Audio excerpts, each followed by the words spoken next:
سیدہ عائشہ صدیقہ رضی اللہ تعالیٰ عنہ کہتی ہیں سرکار نے کبھی کسی زوجہ پر ہاتھ نہیں اٹھایا، نہ خادم پر۔ سرکار اگر کبھی بہت زیادہ ناراض ہوتے تو وہ اتنا فرماتے تیری پیشانی خاک آلود ہو جائے، محاورتاً یہ جملہ ارشاد فرماتے، ورنہ سرکار نے کبھی بھی نہیں مارا۔ اس سے وہ ذرا گھر کے سرپرست درس حاصل کریں کہ جس کی باہر کوئی ویلیو نہیں ہوتی لیکن گھر میں داخل ہوتا ہے تو سلطان راہی یہی ہے، گنڈاسا نکال لے گا، مصطفیٰ قریشی بن جائے گا، بیوی کو ڈانٹ رہے ہیں، بچوں کے سامنے ذلیل کر رہے ہیں، اور یہ اور وہ،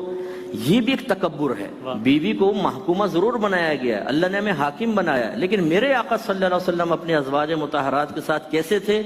یہ بھی دیکھنے والی چیز ہے۔ سرکار نے شاید فرمایا تم میں سے سب سے بہترین وہ ہے جو اپنے گھر والوں کے معاملے میں سب سے بہتر ہے، اور میں اپنے گھر والوں کے معاملے میں سب سے بہتر ہوں۔ تو یہ جو سیرت کے پہلو ہیں ان کو اگر ہم اپنا لیں، حقیقتاً گھر میں جھگڑا، فتنہ، فساد، لڑائی، یہ تمام چیزیں ختم ہوں گی، پیارا ماحول